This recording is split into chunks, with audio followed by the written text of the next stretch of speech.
My father held the microphone like a weapon that night.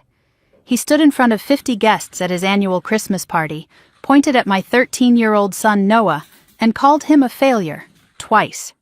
The room laughed, not everyone, but enough. Then he smiled that polished smile of his and announced that the family home and the $350,000 savings fund would go to Ethan, my brother's son, the golden grandchild. Noah sat frozen beside me, his hands gripping his knees so hard his knuckles went white. I watched my son try to disappear into his chair. I watched him shrink the way children shrink when they learn that the people who should love them have decided they are worthless. I did not argue. I did not cry. I stood up, smiled at my father, and said my son was. My parents froze. Their faces went pale as milk. But I should probably explain how we got there.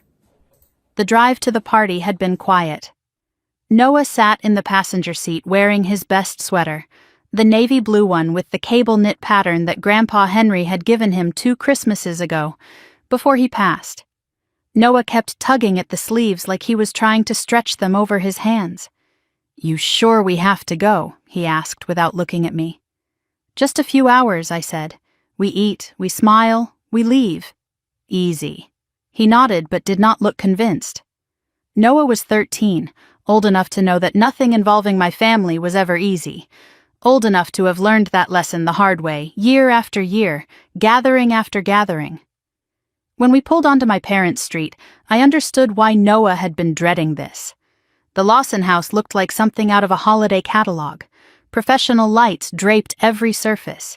A catering van sat in the driveway. Someone was setting up a video camera in the living room window. 50 cars lined the street because Richard and Margaret Lawson never did anything small. "It looks like a movie set," Noah whispered. I squeezed his hand. "We will be fine." Inside, the house smelled like cinnamon and performance. Guests filled every room, relatives and neighbors and my parents' business friends, all holding drinks and laughing at jokes that were not funny. My mother spotted us immediately. She glided over, air kissed my cheek, then looked at Noah. "Oh," she said, "you came, not 'I am glad you are here,' not 'Merry Christmas,' just you came, like our presence was a minor inconvenience she had hoped to avoid." My father appeared next. He shook Noah's hand too hard, the way he always did, asserting dominance even over a child. "Still fixing broken things, Noah?" he asked with that smile that was not really a smile.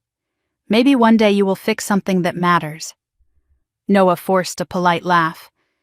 The laugh kids learn when they figure out that showing pain makes things worse. I felt my jaw tighten but said nothing. Not yet. We found seats near the back of the living room. Noah pulled out his phone, not scrolling, just holding it like a shield. A woman I did not recognize was filming everything on her phone. Not casually, deliberately. Like she was waiting for something to happen. My brother Derek arrived 20 minutes later with his wife Vanessa and their son Ethan. The room shifted. People gravitated toward them like they were celebrities making an entrance. Ethan was 14, wearing a blazer, his hair perfectly styled. My mother rushed over immediately. "There is my golden boy," she said loud enough for everyone to hear. Ethan smiled the smile of someone who had been told he was special every day of his life. Vanessa announced his latest achievement, first place in the state science fair, and my father clapped Ethan on the shoulder. "That is a Lawson," he said, beaming. "That is what success looks like." He glanced across the room at Noah, still holding his phone in the corner, and shook his head slightly. A small gesture, a dismissal. Noah saw it. I saw him see it. He set down his phone and stared at his shoes. My Uncle Franklin caught my eye from across the room. My mother's brother, quiet, always sitting in the back at family events. He looked like he wanted to tell me something, but then my father called his name, and the moment was gone. Before dinner, my father clinked his glass. "Time for a little trip down memory lane," he announced. A projector screen lowered. The lights dimmed. I had a bad feeling. The slideshow began. 15 photos of Ethan, winning trophies, shaking hands with the mayor at some youth leadership event, graduation ceremonies, perfect smiles in perfect lighting. Then 2 photos of Noah. One where he was blurry in the background of a group shot. One mid-sneeze at last year's Thanksgiving. The room laughed at the sneeze photo. "Classic Noah," someone said. Noah's face went carefully blank. That expression children learn when showing pain invites more pain. He stared at his shoes while my father narrated the slideshow like a proud documentarian. "Future CEO right there," he said over a photo of Ethan. "Mark my words." Over Noah's sneeze photo, he paused. "And here is our little," he searched for the word, "handyman." More laughter. I reached for Noah's hand under the table. He did not take it. After dinner, my father stood up with the microphone. He did the whole speech about 40 years of marriage, thanked everyone for coming, made jokes that landed perfectly with the crowd. Then his smile changed. Sharpened. "Now for the real reason we are all here tonight," he said. "I assumed it was about their anniversary." It was not. "Margaret and I have been thinking about the future," he continued, "about legacy. We have decided to make an announcement about our estate." My stomach dropped. No, they would not. "Ethan, come up here, son." Ethan walked to the front of the room, confident, rehearsed. Vanessa beamed. Derek nodded like this had all been arranged. "This house," my father said, "the house where 3 generations of Lawsons have lived, will go to Ethan." Applause. Actual applause, like Inheritance was a talent show and Ethan had just won. My mother took the microphone smoothly. "And the family savings fund," she said with a camera-ready smile. $350,000. That goes to Ethan too, all of it. She paused, then added almost casually, "Noah is not included in any of this." More applause.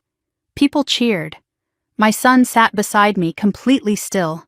Then my father leaned toward a guest at the front table, microphone still on. "You know how it is," he said, chuckling. "One is the future, and one is," he gestured vaguely toward Noah, "a failure. Laughter. The kind of laughter people do when they are relieved it is not about them." Noah's whole body went still. His hands gripped his knees so hard I thought the fabric might tear. He did not cry. 13-year-old boys who have been hurt enough learn not to cry in public. He just shrank. Like he was trying to fold himself into nothing, like he could disappear and make it easier for everyone. My mother's hands were shaking slightly as she passed the microphone back. For just a second, she looked almost afraid. The room was still laughing when something in me shifted. Not broke.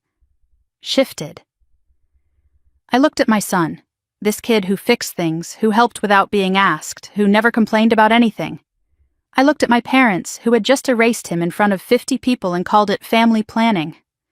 I remembered Grandpa Henry's words from before he died. "They will try to erase him," he had told me. "Do not let them." I remembered the lawyer, Mr. Shaw, handing me documents I had barely understood. I remembered the phrase, Educational Skills Trust, and the beneficiary's name. Noah Lawson. I remembered a clause I had read and tried to forget because it seemed impossible that anyone would ever be cruel enough to trigger it. My father was still basking in the applause. My son was still trying to disappear. I thought about all the times I had swallowed my words to keep the peace. I thought about what peace had cost my son. I stood up. Chairs scraped. Heads turned. My mother's smile flickered like a light bulb about to burn out. "Stephanie," my father frowned. "We are not done here." "Yes," I said. "We are." I walked to the front of the room. Every step felt like the click of a lock opening. My father tried to block me. "Sit down. You are embarrassing yourself." I smiled at him, the first real smile I had felt all night. "No, Dad, I am about to embarrass you." I took the microphone from his hand before he could react. The room went completely silent. 50 phones were recording. Good. "My son Noah is not a failure," I said. My voice was steady. I was surprised by how calm I felt. "My son is kind. My son is hardworking. My son fixes things that other people throw away." I looked at my father. "You just threw him away in front of 50 people." The silence pressed against the walls. The Christmas tree lights hummed. "But here is what you do not know, Dad." I paused. "Let the moment stretch. Grandpa Henry saw exactly who you are, and he made arrangements." My mother's face went white. "My son is the legal beneficiary of Grandpa Henry's Educational Skills Trust," I said. "And what you just did, publicly excluding him, humiliating him, calling him a failure, that triggers a very specific clause." Uncle Franklin stood up in the back of the room. He did not say anything. He just stood, like he was ready for something. "My son is," I said, and I looked at Noah. He was staring at me with wide eyes, not scared, hopeful. For the first time all night, hopeful. I looked back at my parents. "My son is the person Grandpa chose. And now—" I smiled. The next words would change everything. My parents went pale. 50 people stared at me like I had just pulled a grenade from my purse. My father's mouth hung open, but no words came out. My mother gripped the edge of the table like she might collapse. The only sound in the room was the soft hum of Christmas music that someone had forgotten to turn off. 2 years ago, I said into the microphone, Grandpa Henry created an educational skills trust. I let that sentence land, watched it ripple through the room. "He did not tell you, Mom. He did not tell you, Dad. He told me. Because he knew exactly what kind of family this is." My mother flinched. Actually flinched, like my words had physical weight. "The trust is specifically designed for vocational and skills-based education," I continued. "Not college prep, not academic achievements, skills. The kind Noah actually has. Grandpa Henry was a mechanic his whole life. He knew that hands that fix things are worth more than hands that just applaud." My father found his voice. "This is ridiculous.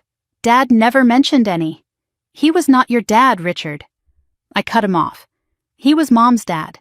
And he saw how you treated people who did not fit your definition of success." My mother whispered something to my father. I could not hear all of it, but I caught 3 words. "I told you." Her face was gray. "But here is the part you really need to understand," I said. Grandpa Henry was not naive. He knew someone might try to push Noah aside. So he added a protection clause. I paused, making sure every phone in the room was still recording.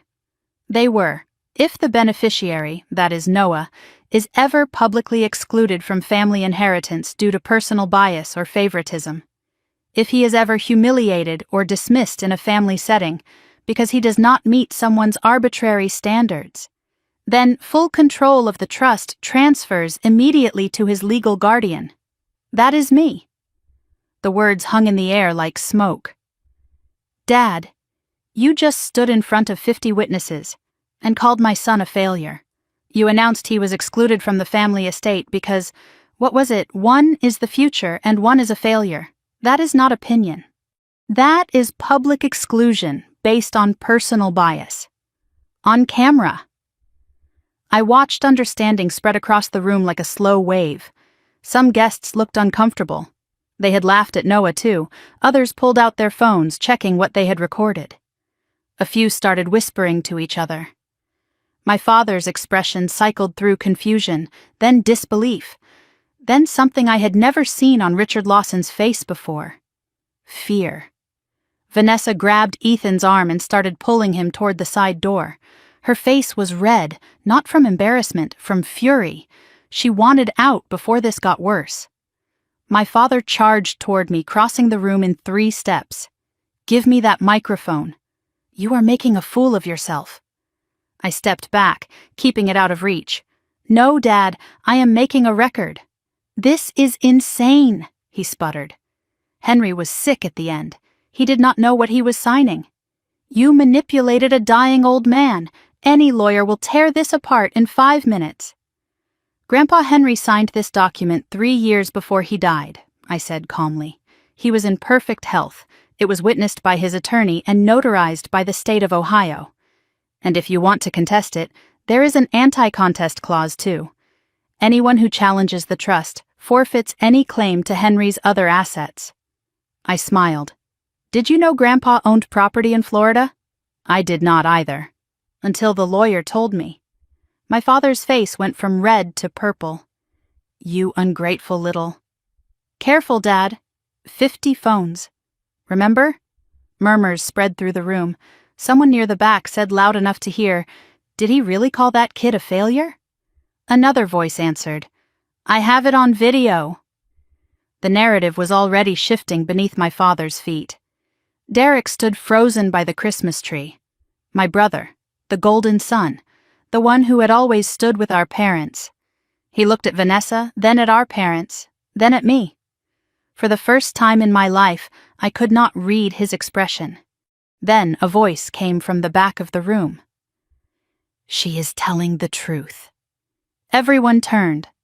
Uncle Franklin, my mother's younger brother, was standing with his hands in his pockets and his face grim. He had been quiet all night, sitting in the back like he always did at family events. He and my mother had some falling out years ago that no one ever explained. But he had stayed close to Grandpa Henry until the end. "I was there when Henry signed that trust," Franklin said. He walked slowly toward the front, every eye following him. I witnessed it. So did Henry's attorney, Bernard Shaw. Henry knew exactly what he was doing. He was sharper at 82 than most people are at 40. Franklin stopped in front of my father and looked him dead in the eyes. "Richard, you have spent 20 years treating people like they are either useful or worthless. Henry watched you do it to Patricia. He watched you do it to me. He watched you do it to Stephanie. He was not going to let you do it to that boy." Franklin looked at Noah, and his voice softened. "Henry talked about you, kid. He said you had good hands and a better heart." My mother looked like she might faint. "Franklin, you knew? All this time?" "I tried to tell you, Maggie. You did not want to hear it." Something passed between them. Old pain, old silence, old betrayal. Franklin reached into his jacket and pulled out a folded piece of paper. "Henry gave me a copy. Just in case." The whispers in the room became louder. Guests were no longer hiding their conversations. "I cannot believe he said that about a child. Did you see the slideshow? Only 2 pictures of the kid. I always thought there was something off about this family." An older couple near the door quietly grabbed their coats. The wife said to my mother, "Margaret, this is not what we came for." They left without saying goodbye. 3 more couples followed within minutes. Vanessa stormed back into the room, Ethan trailing behind her. "This is a scam," she shouted.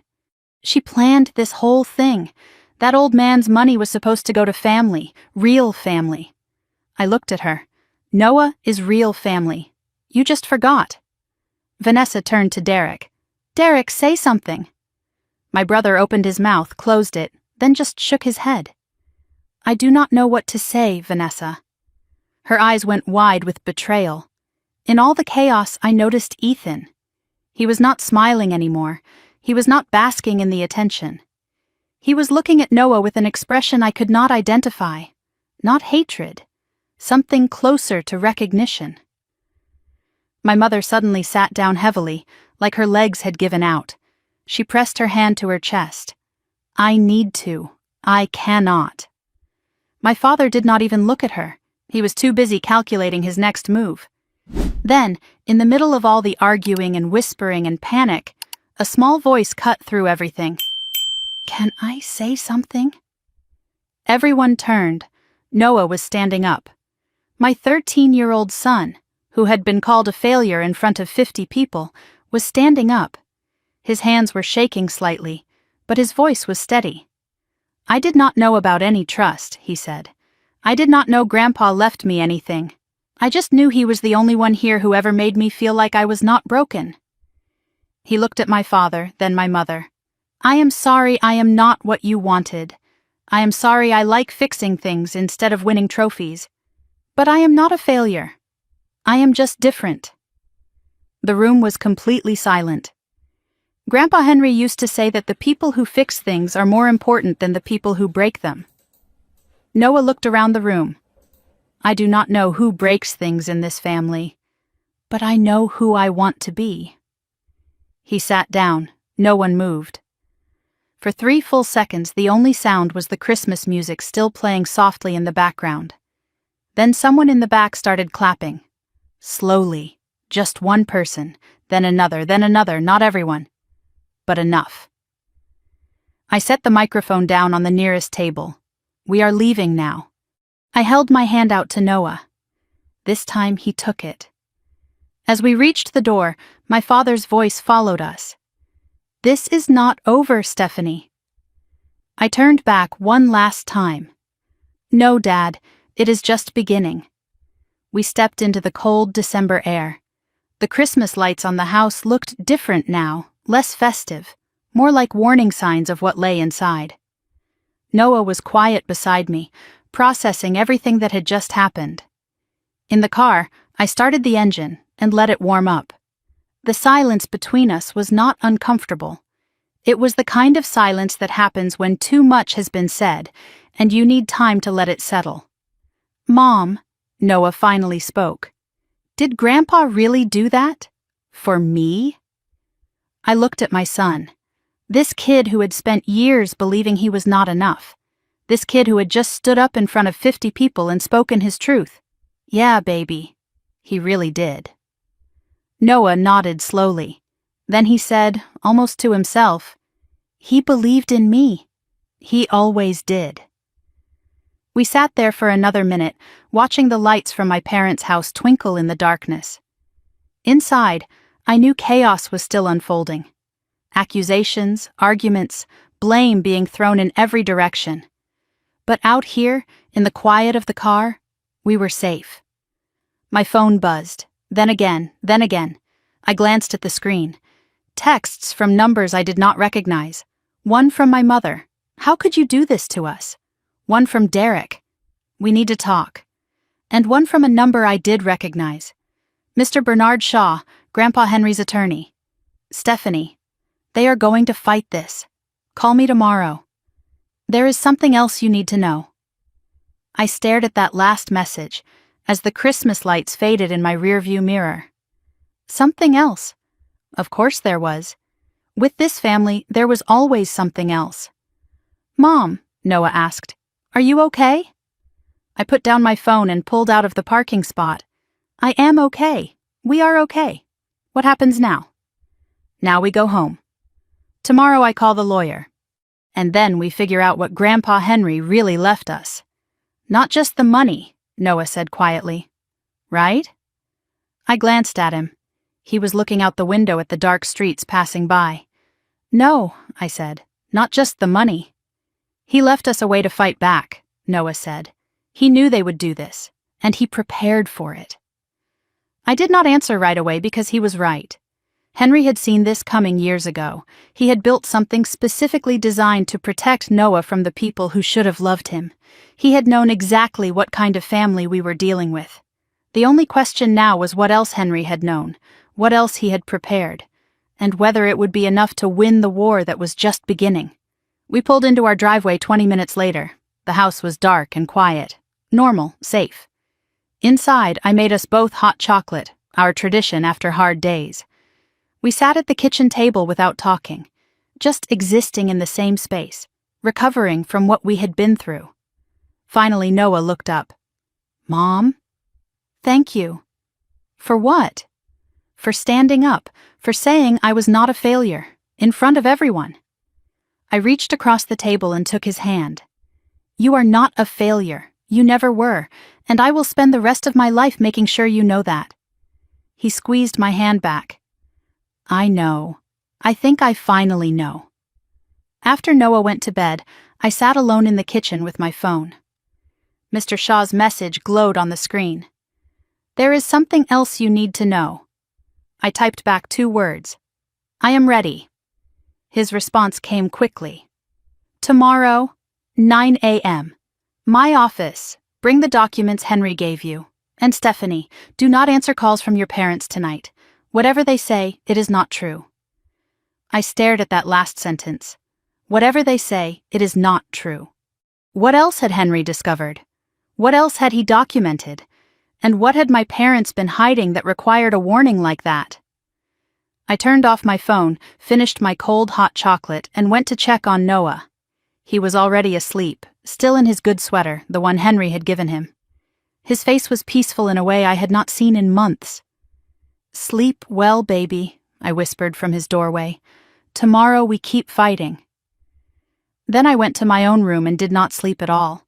I just lay there in the darkness, thinking about my father's face when I took that microphone, thinking about my mother's shaking hands, thinking about the clause Henry had written, knowing exactly what his own family was capable of, and thinking about Mr. Shaw's words. "There is something else you need to know. Whatever it was, I would find out tomorrow, and whatever it took, I would protect my son." Henry had given me the tools. Now it was up to me to use them. The house was dark when we pulled into the driveway that night. Noah had not spoken since we left my parents' street. The silence was not uncomfortable. It was the kind of silence that happens when too much has been said, and you need time to let it settle. Inside, I turned on the kitchen light and started making hot chocolate. Our tradition after hard days. Noah sat at the table, still wearing his good sweater, tracing patterns on the wood with his finger the way he did when he was processing something big. "Mom," he said without looking up, "can you tell me about Grandpa Henry? What do you want to know? Not the stuff everyone says. The real stuff. Why he picked me. Why he saw something nobody else does." I set down the mugs and sat across from him. The clock on the wall ticked quietly. Outside, a car passed by, headlights sweeping across the window. "Okay," I said. "Let me tell you about the man who saved your future before you even knew it needed saving." I took a breath and went back to the beginning. Henry Mitchell spent 43 years as a mechanic in Columbus. He started at 16, apprenticing at a shop his uncle owned on the east side of town. By 30, he had his own garage. By 50, he had 3 locations. He was not rich in the way my father measured wealth, but he was comfortable. More importantly, he was respected by people who actually knew him. Grandpa Henry had a philosophy. He used to say a man who can fix things will never go hungry. He believed in work you could touch, results you could see. He had no patience for people who measured worth in degrees and titles, paper credentials, he called them. Show me what your hands can do. What most people did not know was that Henry was the failure in his own family. His 2 brothers became a doctor and a lawyer. His parents never stopped reminding him that he could have been more. At family gatherings, he was the one they talked around not to. He carried that wound his whole life, quiet, hidden, but never healed. "That is why he understood you," I told Noah, "because he lived it." Noah looked up. He was the failure too? To them, not to himself. He built a life they said he could not have. He just never forgot how it felt to be dismissed. On the counter behind Noah, I could see the old toolbox Henry had left him. The one Noah had never opened because it hurt too much. Tonight, something told me it was time. "The first time Henry met you, something changed in his face," I continued. "You were 4. It was a family picnic at Alum Creek. You had found a broken flashlight and were taking it apart on a blanket while everyone else played horseshoes." Noah smiled slightly. "I remember that. Sort of. Everyone else ignored you or told you to stop making a mess. But Henry walked over, sat down next to you, and said, 'Show me what you are doing.' That was the beginning. He saw something in you that day, something he recognized." After that, every other Saturday I would drop Noah at Henry's house. They would disappear into the garage for hours. I would come back to find them both covered in grease, grinning like conspirators who had just pulled off a heist. Those were the only days Noah seemed truly happy. The big project came when Noah was 10. Henry gave him the ultimate challenge. An old Zenith radio from the 1950s. Completely dead. "Your great-grandmother listened to this during the war," Henry told him. "Think you can bring it back?" I remember Noah's eyes that day. They lit up in a way I never saw at school or family events. This was his language. This was his world. It took them 4 months. Henry did not just show Noah how to fix it, he made Noah figure it out. "I will teach you how to think," Henry said. "The rest you will teach yourself." They tracked down vintage parts from specialty shops and online auctions. They learned about vacuum tubes and capacitors and circuits. Noah's notebook from that project was 60 pages long, filled with diagrams and notes and questions. The day the radio crackled to life, Noah cried. Not sad tears. The kind of tears that come when you realize you are capable of something you did not know you could do.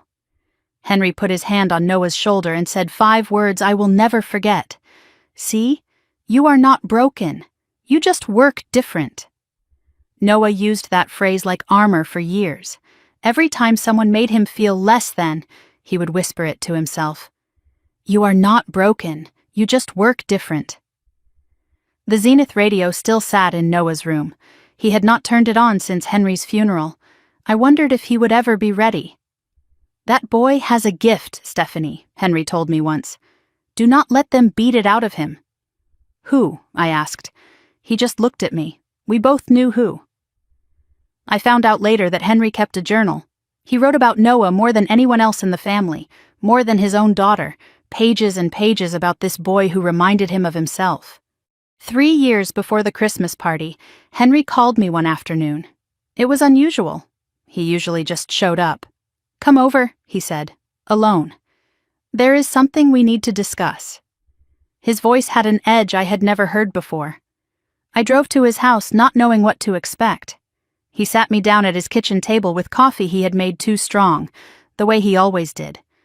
I have been watching this family for 40 years, he said. I watched them do it to me. I watched them do it to Franklin. I watched them do it to Patricia. Now I am watching them do it to Noah. What do you mean? I asked. He explained what he called the Lawson sorting system. Richard needed someone to be the failure so he could feel like the success. It was never about achievement, it was about hierarchy. They pick the golden child and they pick the scapegoat, Henry said. And once you are sorted, you do not get resorted. My hands were cold around the coffee cup. I knew he was right. I had lived it. They are going to try to erase Noah from this family's future, Henry continued. Not kill him, nothing dramatic, just make him invisible. They will leave everything to Ethan and call it sensible. And Noah will spend his whole life wondering why he was not good enough. What can I do? I asked. Henry leaned forward. I am going to do something about it. I am meeting with a lawyer next week. A good one. Old friend of mine. I am setting up something they cannot touch. He slid a business card across the table. Bernard Shaw, attorney at law. But Stephanie, Henry said, his eyes intense, you have to promise me. When the time comes, do not back down. These people respect power, nothing else. So you are going to have to show them some. I still had that card in my wallet 3 years later. Slightly worn, but still readable. Over the next 6 months, Henry worked with Mr. Shaw. He created the Educational Skills Trust, specifically designed for vocational and trades education. The trust would cover apprenticeships, technical schools, certification programs, equipment. Not a dollar could be used for traditional 4-year college unless Noah specifically chose that path. Henry funded it by selling his Florida property, a small beach cottage he had bought decades ago. He liquidated investments he had kept hidden from even my mother. By the time he was done, the trust held $180,000. More than enough to give that boy a real start, Henry told me. But Henry was not naive. He knew the family would try to intervene, so he added the protection clause I had quoted at the Christmas party. Public exclusion based on bias would trigger full guardian control. Any contest would result in forfeiture of other benefits. They will try to convince Noah he does not deserve it, Henry said. This makes sure they cannot take it even if they convince him. Uncle Franklin witnessed the signing. So did Mr. Shaw's paralegal and a notary. Henry had everything documented, filmed, and stored in 3 separate locations. I know how Richard operates, Henry said. He will claim I was senile. This proves I was not. His final instructions were clear. Do not tell Margaret. She will tell Richard. Do not tell Noah yet. He is too young to carry this. And Stephanie, when they cross the line, and they will, do not hesitate. You will know the moment when it comes. He mentioned another document that day, something separate from the trust. Insurance, he called it. I did not know what he meant then. I was starting to wonder if tonight was the night to find out. Noah had finished his hot chocolate by the time I finished the story. So Grandpa saw it coming, he said quietly. All of it. He saw it because he lived it. He did not want that for you. After Henry died, Mr. Shaw gave me a sealed envelope. Henry said to open this when you are ready, Shaw told me. You will know when. I had kept it in my dresser drawer for 2 years, unopened. Tonight, something told me it was time. I got the envelope and sat back down with Noah. We opened it together. Henry's handwriting was shaky but clear, written in the months before he passed. Dear Stephanie, if you are reading this, something happened. Something I hoped would not but knew probably would. I spent my whole life being the wrong kind of son. Too simple, too rough. Not impressive enough for the family name. I see the same thing starting with Noah. The same looks. The same dismissals. The same quiet cruelty. I could not protect myself, but I can protect him. Use the trust. Use whatever you have to. Do not let them make him small. And tell Noah this. The people who fix things are the ones who keep the world running. The rest just take credit. Noah's eyes were wet when I finished reading, but he did not cry.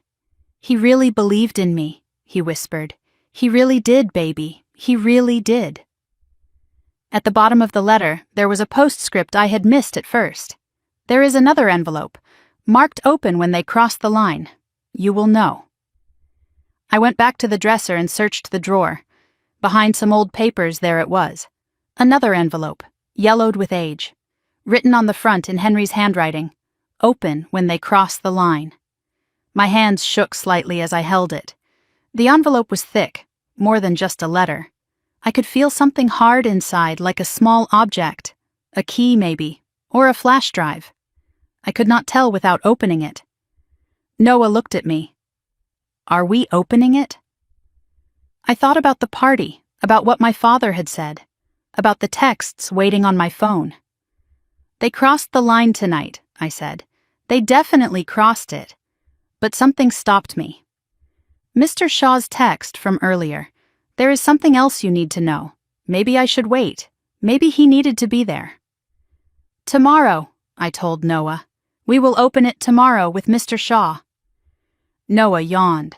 The exhaustion of the night was finally hitting him. Mom, he said at his bedroom door. Thanks for standing up for me tonight. My heart cracked in the best way.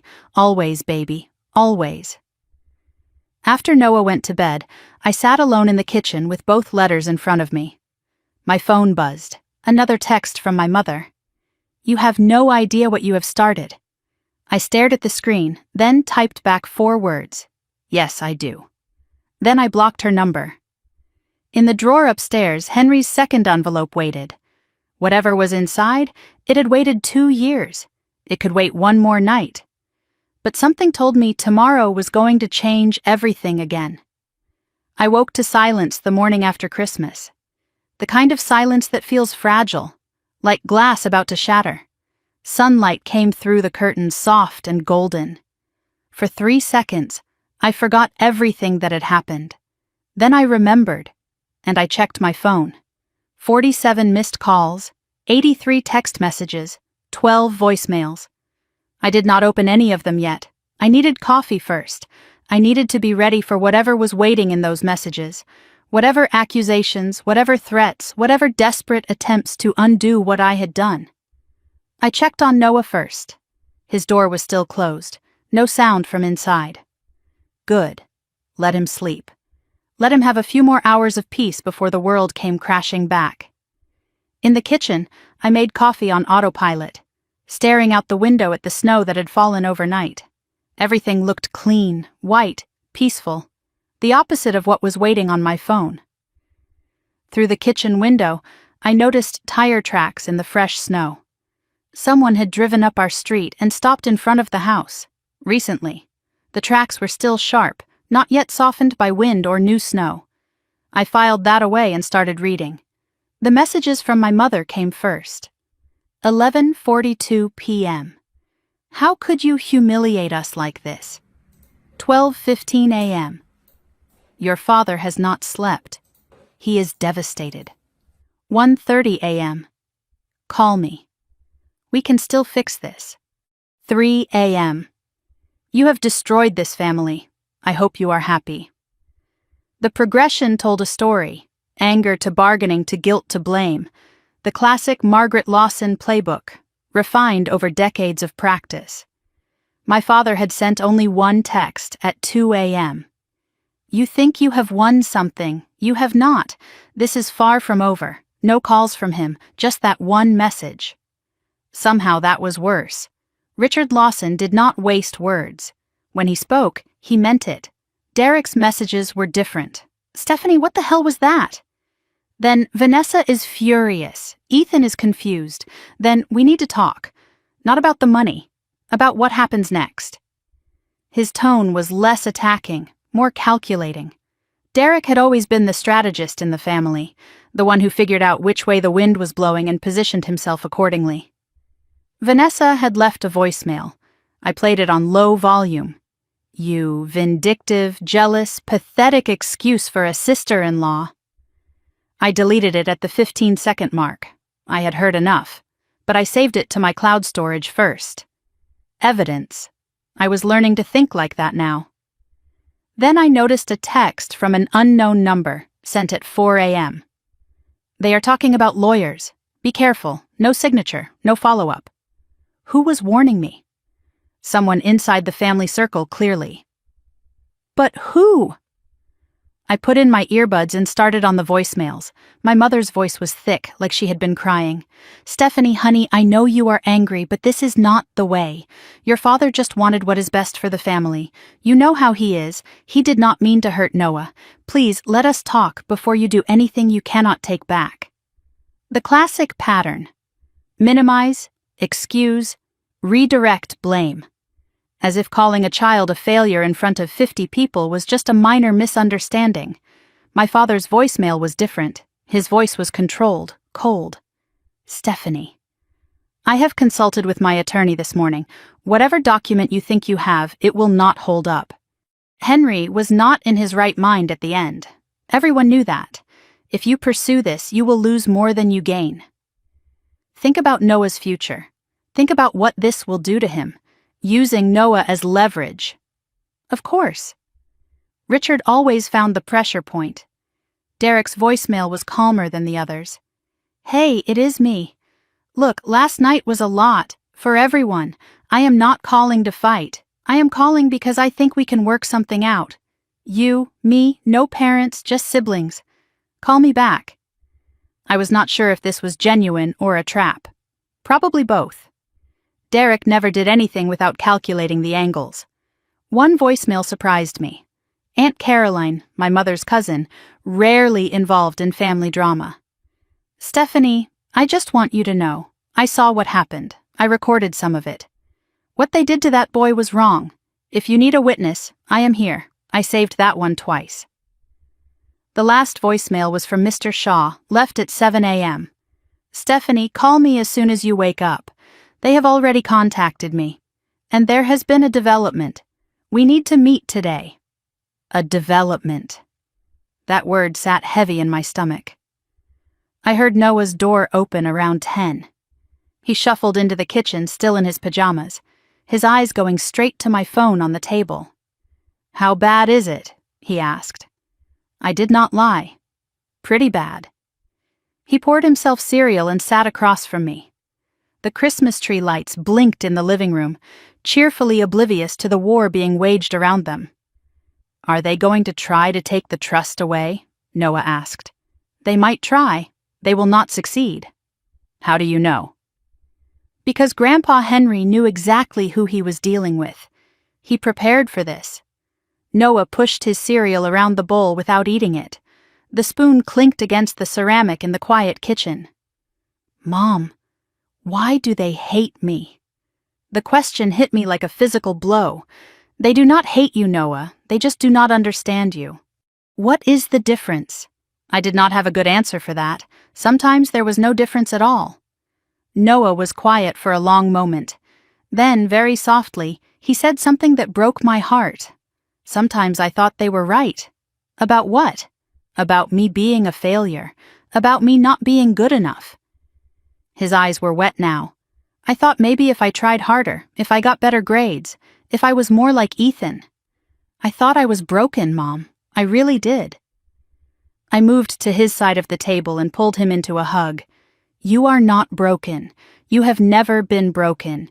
You are exactly who you are supposed to be. And anyone who cannot see that? That is their failure, not yours. He cried then, really cried. For the first time in years, he let himself fall apart. I held him and let him, my own tears falling into his hair. When Noah finally pulled back, he wiped his eyes and said something that surprised me. I want to open Grandpa's toolbox, the one he left me. I think I am ready now. We went to Noah's room together. The toolbox sat in the corner where it had been since Henry's funeral. Navy blue metal, scratched and dented from decades of use. Noah had never opened it. Too painful. He knelt down, hands hesitating on the latches. You sure you want to do this? I asked. He nodded, clicked the latches open. The smell hit us first. Machine oil and metal, the smell of Henry's garage, tools arranged with precision, wrenches, screwdrivers, pliers, all worn smooth from use, each one in its place, organized the way Henry organized everything. Noah touched them one by one, like he was greeting old friends. Then he found the hidden compartment. Underneath the top tray, a false bottom. Mom, look at this. He lifted it carefully. Inside was a small leather pouch, a folded piece of paper, and a USB drive. Noah unfolded the paper. Henry's handwriting. Noah. These tools built my life. Now they are yours. Build something good. Grandpa H. Below that was a postscript. The drive is for your mom. She will know when to use it. Noah looked at me. What is on it?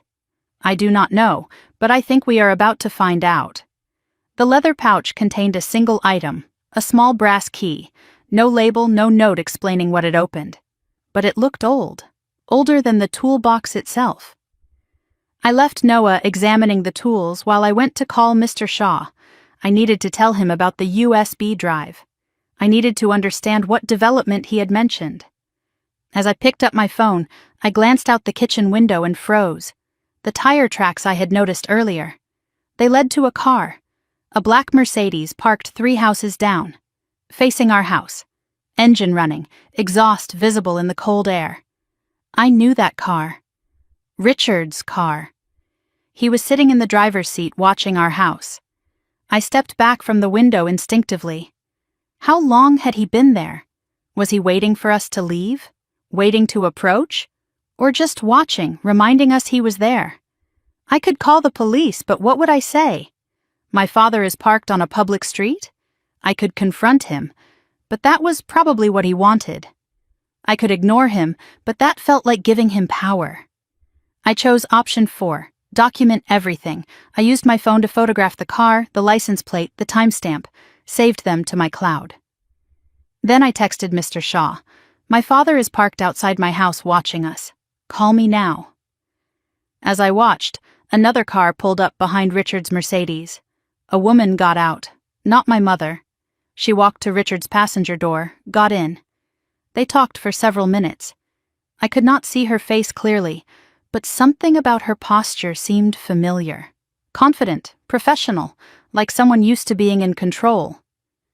After about 10 minutes, the woman got out of Richard's car. She did not look toward our house. Deliberately, it seemed. She got back in her own car and drove away. Richard stayed. My phone rang. Mr. Shaw. Stephanie, I got your message. Is he still there? Yes. Who is he talking to? There was a woman. A pause. What did she look like? I described her as best I could. Middle-aged, dark coat, confident walk. Another pause, longer this time. I was afraid of this. Afraid of what? Stephanie. That might be Helen Rourke. Who? Richard's attorney. She is aggressive. If he is meeting with her on Christmas morning, he is planning something significant. My stomach dropped. Like what? Like trying to have you declared unfit, or claiming Henry was incompetent, or both? Noah's voice came from the doorway. "Mom, who is outside?" I turned. He had seen the car. "It is okay," I said, though it was not. "Just stay inside. Is that Grandpa Richard?" I did not answer. That was answer enough. As we watched, Richard finally started his car. He pulled away slowly, deliberately, but not before looking directly at our window. Not before raising his hand in a wave that was not friendly. A wave that said, "I see you. I am coming." Mr. Shaw's voice in my ear pulled me back. "Stephanie, we need to meet today. Bring the USB drive. And whatever is in that second envelope. Because if Richard is involving Helen Rourke, this just became a war." That night, after Noah went to bed, I sat alone in the kitchen. The USB drive and the brass key sat on the table in front of me. Henry's weapons, waiting to be used. Around 11, my phone rang. An unknown number. I almost did not answer. "Is this Stephanie Lawson?" A woman's voice, low and cautious. "Who is this? My name is Patricia. Patricia Lawson." My blood went cold. Richard's sister. The one who had disappeared from the family 20 years ago. The one no one ever talked about. "I heard about what happened at Christmas. I heard Richard is coming after you." "How did you know?" "I have my sources." "Listen to me carefully, Stephanie. You need to know what Richard did to me. Because he is about to do the same thing to you." "What do you mean?" "Richard does not just fight. He destroys. He will go after your job, your reputation, your mental health. He will try to take Noah from you." "How do you know?" A pause, a breath. "Because he took my daughter from me." And no one believed me until it was too late. The line went dead. I sat in the dark kitchen, phone still pressed to my ear. Richard's sister, a daughter no one mentioned. A pattern I was only beginning to see. Everything I thought I knew about my family was just the surface. The real secrets were buried much deeper, and Richard knew where all of them were. I drove to Mr. Shaw's office the same afternoon with the USB drive in my pocket and 1,000 questions in my head. Noah stayed with Mrs. Chen, our neighbor 3 doors down, a retired teacher who asked no questions and made excellent grilled cheese sandwiches. I told him I would be back in a few hours. I did not tell him I was preparing for war. Shaw's office was in a modest building downtown. Old brick, no flash. The kind of place that said competence over performance.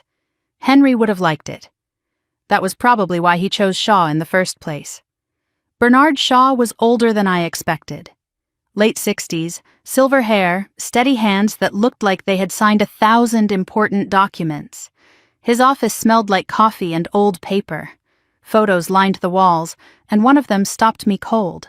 Shaw with Henry, both of them grinning on a fishing boat somewhere, holding up their catches like proud boys.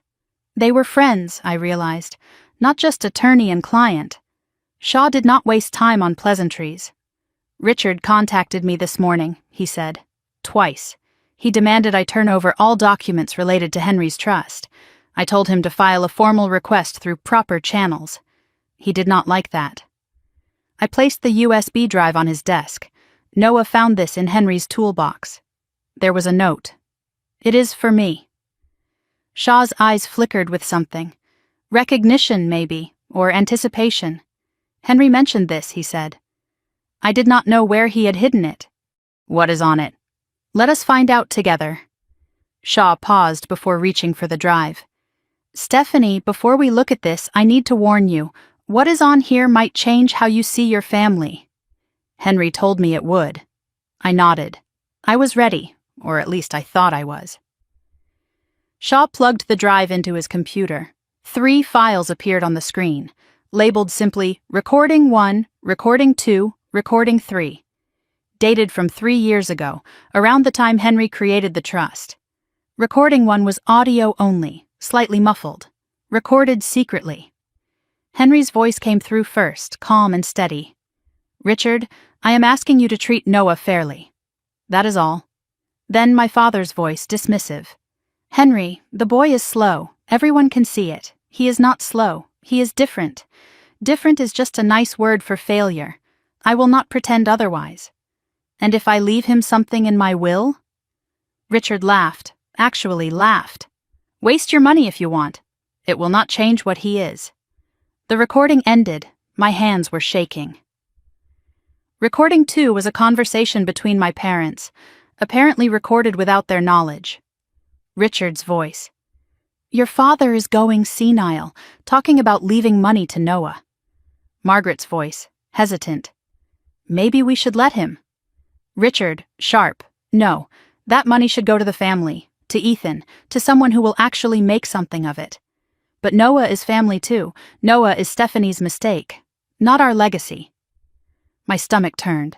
Mistake. He called my son a mistake. Recording 3 was clearer. Henry must have upgraded his recording method. Richard again. Henry, I am warning you. If you cut Ethan out of your will for that disappointment, I will contest everything. Henry's voice, steady. You can try. I will have you declared incompetent. I have connections. Richard, I have been dealing with men like you my whole life. You are not as powerful as you think. We will see about that. The recording ended with a door slamming. Shaw looked at me. These recordings are admissible in Ohio, Stephanie. Henry recorded them legally. They prove Richard's intent to exclude Noah was not about merit. It was about prejudice. And they prove Richard threatened to fabricate incompetency claims. If he tries that now, we have evidence he planned it years ago. I sat back in my chair. Henry had not just protected Noah, he had built a fortress. Shaw scrolled down on the screen. There is a 4th file. It is password protected. He tried a few combinations. Nothing worked. Henry must have wanted you to figure this one out yourself, Shaw said. I filed that away for later. Right now, we had enough.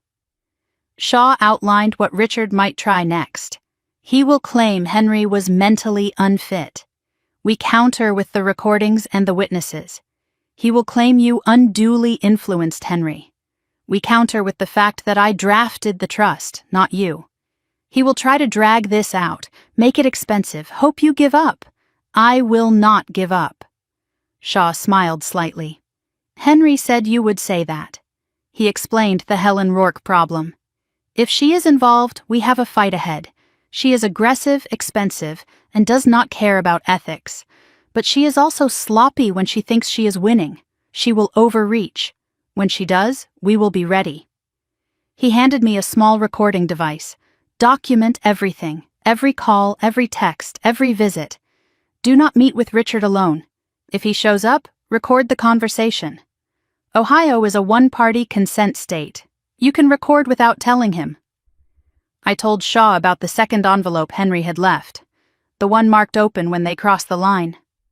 Shaw nodded slowly. I know about that one. But I do not know what is inside. Henry was specific. Only you could open it. Only when the time was right. Is now the right time? After what they did at Christmas? I would say so. But that is your call. Shaw walked me to the door. Stephanie, one more thing. Henry talked about you often. He was proud of you. He said you were the only one in that family who still had a soul. I did not know what to say to that. I just nodded and left. As I reached my car, my phone buzzed. A text from Mrs. Chen. Your parents just pulled into your driveway. Noah is safe with me. What do you want me to do? My heart stopped. Do not let her take him anywhere. I am on my way. She is being very insistent. Mrs. Chen, do not let Noah leave with her. I will be there in 30 minutes. I drove faster than I should have. My mind was spinning. What did they want? What would they try? I had Shaw's recording device in my pocket. Good. I clicked it on before I even turned onto my street. Richard's Mercedes was in my driveway, blocking me out. He was standing on my porch, arms crossed. Margaret beside him, clutching her purse like a shield. They had been waiting. They had planned this. I got out of my car and did not rush. You are blocking my driveway. We need to talk. Richard's voice was controlled, too controlled. So talk. Inside. This is a family matter. It became a public matter when you announced it to 50 people, Dad. He flinched. Good. I unlocked the door and let them follow me in. Better to have this on my territory. Better to have it recorded. We stood in the living room. No one sat down. Stephanie, I am going to be direct, Richard said. That would be a first. His jaw tightened. Whatever document you think Henry left, it will not hold up in court. My lawyer disagrees. Your lawyer is a small-town nobody. I have hired Helen Rourke. I know, I saw you meeting with her this morning. While you were parked outside my house, that caught him off guard. His eyes narrowed. Margaret stepped forward and for a moment her mask slipped. She looked exhausted. Old in a way I had never noticed before. Stephanie, please, can we just talk? Without the lawyers, without the threats? As a family? She started crying. Soft, practiced tears. Your grandfather would not have wanted this. He loved all his grandchildren. He loved Noah. Did he ever tell you he loved Ethan, Mom? She did not answer. The tears kept coming. Dad would never have excluded Ethan from everything. You must have influenced him somehow. I have recordings, Mom. The tears stopped. Fast. Recordings of Dad telling Grandpa Henry that Noah was a mistake. Recordings of Dad threatening to have Grandpa declared incompetent. Recordings of you saying nothing while Dad called your own grandson worthless. Margaret's face went white. She looked at Richard. Richard changed tactics. He held up his hands, the gesture of a reasonable man. Okay, let us all calm down. We can work something out. There is nothing to work out. Stephanie, be practical. We are family. We can split the trust. 50-50 between Noah and Ethan. Number 60-40 then. In Noah's favor, number. What do you want? I want you to leave my house. The reasonable mask crumbled. Richard slammed his hand on my coffee table, hard enough to rattle the picture frames. That boy will never amount to anything. He is a failure, just like you. You have been a disappointment since the day you were born. Everything I built, everything this family has, and you are going to destroy it for a kid who can barely read. The room went silent. He was breathing hard. His face was purple. My mother stood frozen, eyes wide. Then a voice came from the top of the stairs. I can read fine. We all turned. Noah stood there. I had not heard him come in. He must have come through the back door when he saw the cars. His face was pale, but his voice was steady. I read better than you think, and I heard everything you just said. I saw my mother reach toward Noah, an instinct maybe, or guilt. But Richard grabbed her arm and pulled her back. The gesture was rough, possessive. I had seen it before. I had just never let myself name what it was. Get out of my house, I said. Richard was still breathing hard. Stephanie, now, you cannot. I can. And I am. You have 30 seconds before I call the police. Margaret made one last attempt. Stephanie, please. We are your parents. We love you. You love control. That is not the same thing. We just want what is best for the family. You want what is best for yourselves. That is all you have ever wanted. She opened her mouth, closed it. For once she had nothing to say. Richard walked to the door slowly, trying to reclaim his dignity. He turned back one last time. You think Henry's little trust will protect you? You think those recordings matter? I will find a way to break all of it. I have been in this family for 35 years. I know where all the bodies are buried, Stephanie, all of them. Is that a threat? He smiled. Cold, empty. It is a promise. He walked out. Margaret followed without looking back. I locked the door behind them, checked the back door, locked too. Then I went to Noah, still standing on the stairs. I am sorry you heard that. I am not, he said quietly. Now I know. Know what? That it was never about me being good enough. It was about them being broken. I pulled him into a hug. This kid, this incredible kid. Later, checking the back door more carefully, I noticed something I had missed before. Fresh scratches around the lock. Someone had tried to break in, recently. And the back door was how Noah had entered. It had been unlocked. It should not have been. I checked every window, every door. The scratches on the back lock bothered me. Had someone tried to break in? When? Last night while Richard was watching? Or earlier, while we were at Shaw's office? I told Noah we would be more careful. New locks, alarm system. Do not open the door for anyone without checking with me first. He nodded. He understood more than a 13-year-old should have to. That night, after Noah went to bed, my phone rang. Unknown number. I almost did not answer. A woman's voice, low and cautious. Is this Stephanie Lawson? Who is this? My name is Patricia Lawson. I heard about what happened at Christmas. I heard Richard is coming after you. How did you know? I have my sources. Listen to me carefully, Stephanie. You need to know what Richard did to me. Because he is about to do the same thing to you. What do you mean? Richard does not just fight. He destroys. He will go after your job, your reputation, your mental health. He will try to take Noah from you. How do you know?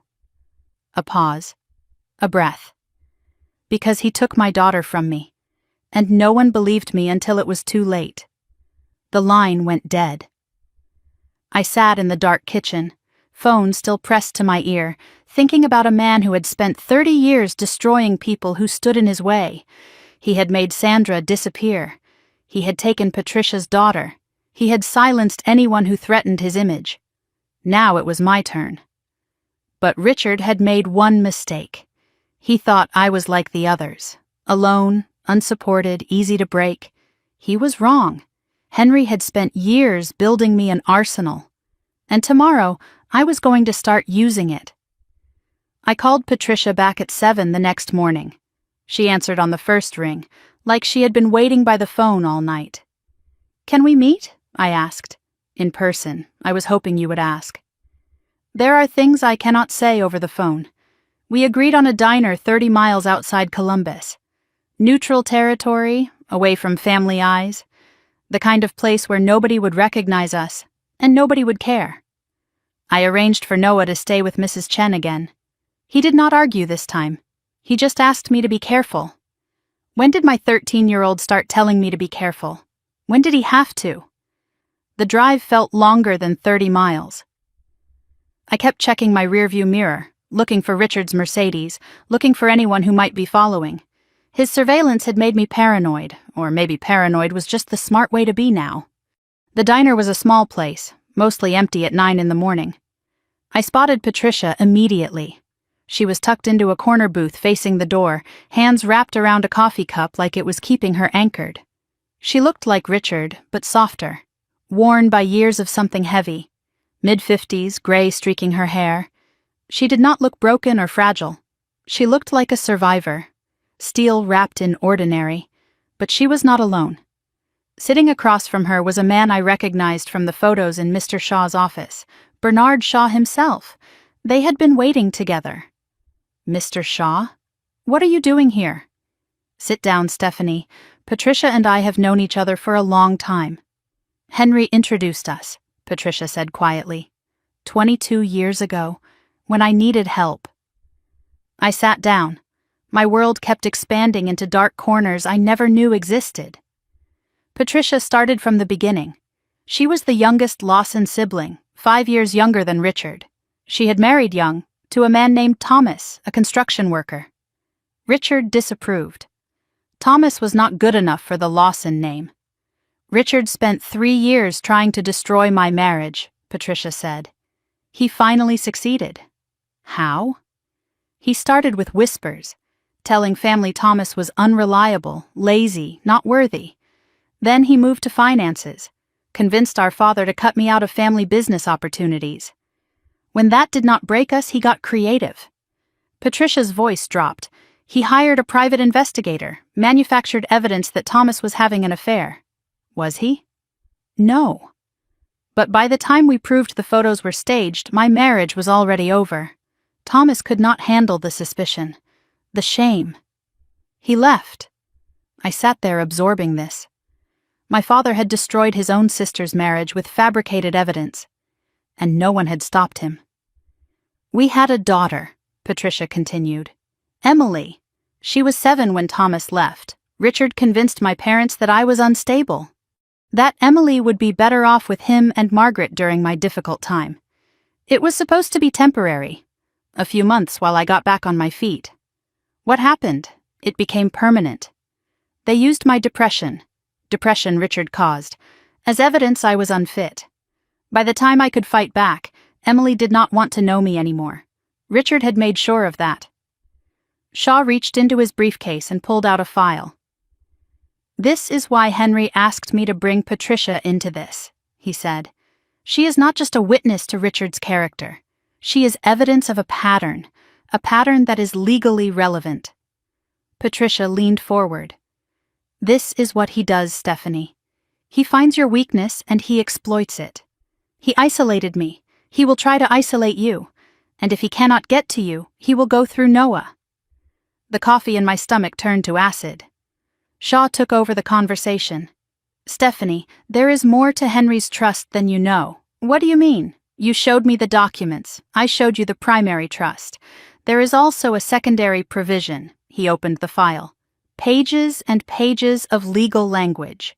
You know about the $180,000 in the Educational Skills Trust. But Henry also owned property. The Florida cottage I mentioned. That property is now worth approximately $270,000. Combined with the trust, Noah's total inheritance is closer to $450,000. I could not breathe. $450,000. Henry did not want Richard to know the full amount, Shaw explained. He knew Richard would fight harder if he knew what was really at stake. The Florida property is held in a separate LLC. Technically, it is not part of Henry's estate. It is a business asset that transfers directly to the trust upon certain conditions. Conditions like the ones Richard triggered at Christmas. Exactly. His announcement accelerated everything. There is also an anti-contest provision, Shaw continued.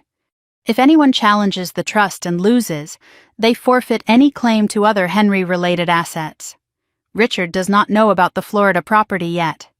If he contests the trust and loses, he loses any chance at that money too. And if he finds out before he contests, he might fight even harder, or he might realize he cannot win and back off. Which do you think he will do? Shaw and Patricia exchanged a look. Richard never backs off, Patricia said. It is not in his nature. Shaw's expression was grim. There is one more thing. Richard asked me a question that concerned me. He asked if the trust could be voided if the beneficiary voluntarily renounced it. My blood went cold. He is going to try to get to Noah directly. That is what I believe, yes.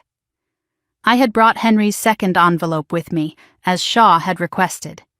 It sat on the table between us, yellowed and heavy with secrets. Henry's instructions were clear, Shaw said. Only you could open it. Only when Richard crossed the line. I think we are past that point. I agree. My hands trembled as I broke the seal. Inside was a letter, several photographs, and a small brass key that matched the one from Henry's toolbox. Patricia drew a sharp breath when she saw the key. I know what that opens. I unfolded the letter first. Henry's handwriting, steady, despite his age. Stephanie. If you are reading this, Richard has done what I always feared he would. The recordings on the USB are your shield. What is in this envelope is your sword. The key opens a safety deposit box at First National Bank of Columbus. Box 1247.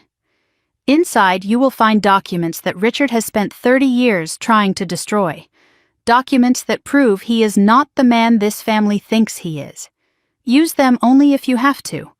But if you have to, do not hesitate. I spread the photographs on the table. Old photos, faded with time. One showed Richard with a woman I did not recognize. Not Margaret. Another showed paperwork with Richard's signature. A third showed a building I had never seen. Industrial, abandoned looking. What are these? Patricia picked up the photo of the woman. Her face went pale. That is Sandra, Richard's first wife.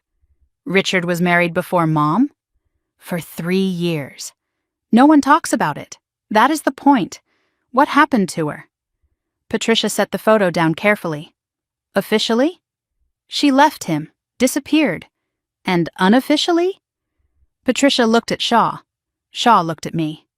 That is what is in the safety deposit box, Stephanie. The truth about what really happened. The third photograph, the industrial building, had writing on the back. An address. And below it, in Henry's handwriting, this is where he buried the evidence. The real evidence. My phone buzzed. Mrs. Chen. Stephanie, I am sorry to bother you, but there is a woman here. She says she is Noah's grandmother. She wants to take him to lunch. My heart stopped. Do not let her take him anywhere. I am on my way. She is being very insistent. Mrs. Chen, do not let Noah leave with her. I will be there in 30 minutes. I stood up so fast my chair fell over. Margaret is at my neighbor's house. She is trying to take Noah. Patricia grabbed my arm. This is what I warned you about. They will try to get him alone. They will try to convince him to give up the trust. Or worse, convince him you are the problem. Shaw was already packing up. Go. I will call ahead to the bank. Have them ready for you to access the safety deposit box. Take Patricia with you if you need a witness. And Stephanie, whatever is in that box, be prepared. Henry said it would change everything. That is not always a good thing. In the parking lot, Patricia caught up with me. Let me come with you. I know how Margaret operates. You would do that? Richard took my daughter. I will not let him take your son. We got in my car together. 2 women Richard had tried to destroy, racing to protect the next generation. As I pulled onto the highway, Patricia's phone buzzed. She looked at it and went pale. It is Derek. He is texting me. I glanced over. The message read, I know you are talking to Stephanie. Dad knows too. You are making a mistake. How did they know? I broke every speed limit getting home. Mrs. Chen's house was 3 doors down from mine. Margaret's car was still in the driveway. She was still there. I did not knock. Mrs. Chen had given me a key for emergencies. The scene in the living room stopped me cold. Margaret sat across from Noah, holding his hands.